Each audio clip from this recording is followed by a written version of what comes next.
Welcome all. Once again, this is Srimai Majumdar, carrying on with my talks on business communication. I'm from Swami Vivekananda Institute of Modern Science, and currently my topic is speech process. This is the second part of the same chapter. In this part, we shall deal with conversation, oral skills, and associated approach to formal and informal pattern of speech. First, what is conversation and why is oral skill so important? As we have said that conversation is very common, very natural, a spontaneous activity right from birth to death. Conversation is part of human life. But conversation must be purposeful. There must be an objective towards every conversation, be it formal, be it informal.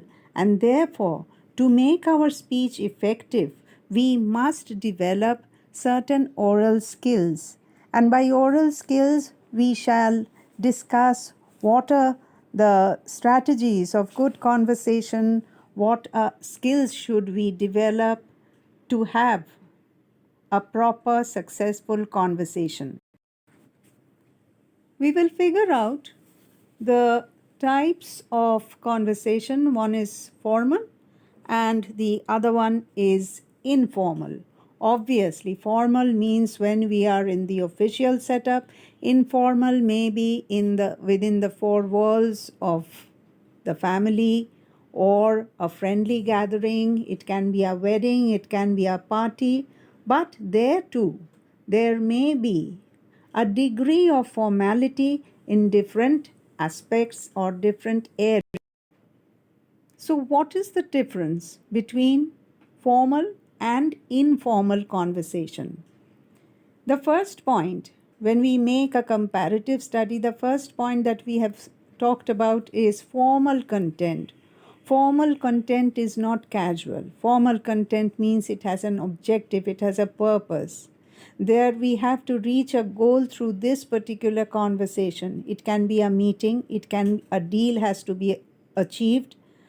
It is totally impersonal. On the other hand, in the informal part, we find it is very, very personal and emotional. When we are talking to a friend, we do not have any target. We do not have to achieve a motive or anything. So it is more of letting out our emotional. It can be emotional areas are exposed. It can be happiness, sadness, joy, or sorrow.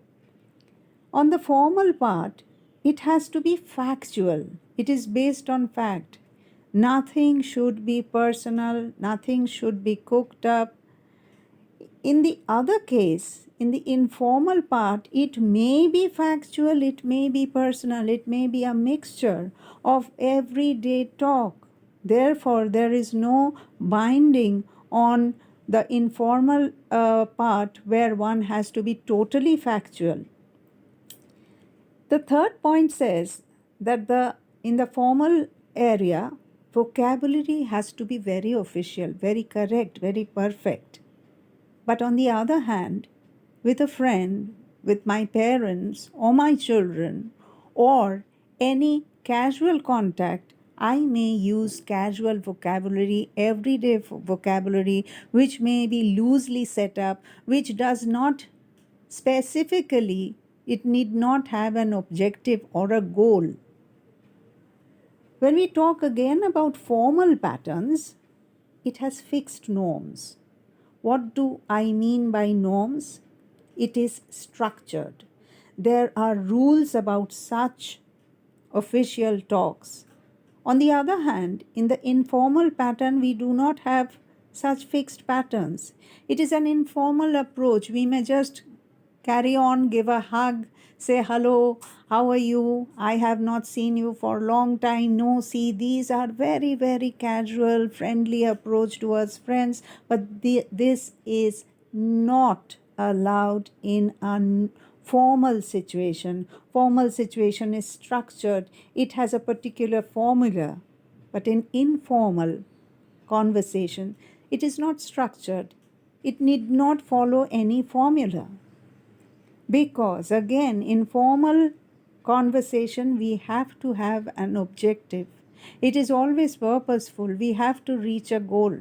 The outcome of the conversation must be noted. That is why formal conversations are very, very official, very target oriented, and we cannot change the official style of conversation, while in the other hand, in the informal conversation, you can be casual, you can be emotional, suddenly you can be boisterous, you can be full of fun.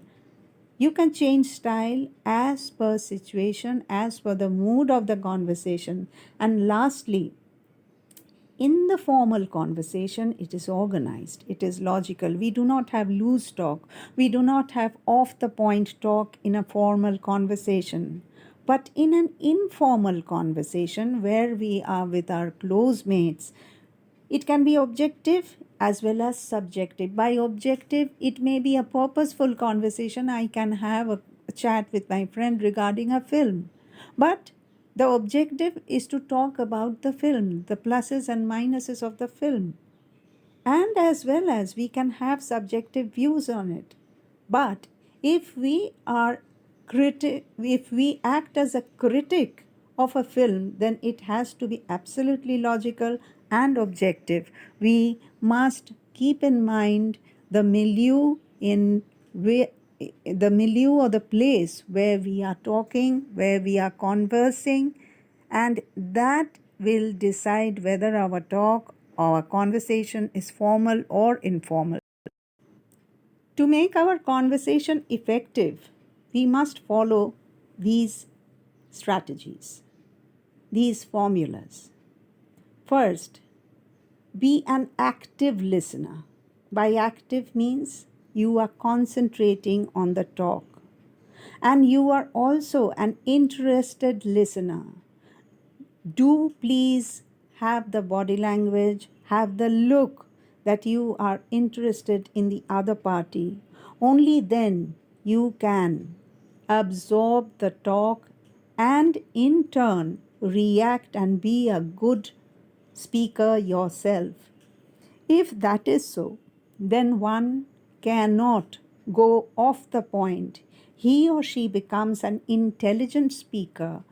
He or she rationalizes, understands the logic of the conversation, and it is the intelligent speaker who actually reaches the goal, the target of the conversation.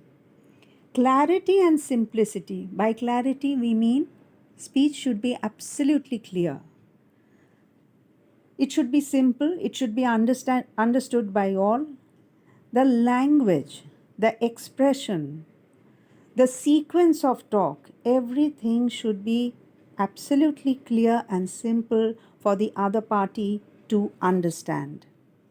One must have a proper pause. It should not go very fast. It must not be too slow for the other party to understand. There should be pauses. By pause, I mean when one person is shifting from one concept to the other, there can be a pause. If we are using a particular emotion, a particular sensibility, the correct pause or the correct expression should be given at that point. In no way one should be impolite, antagonistic during conversation. It can be a very, very argumentative conversation, but we must be polite.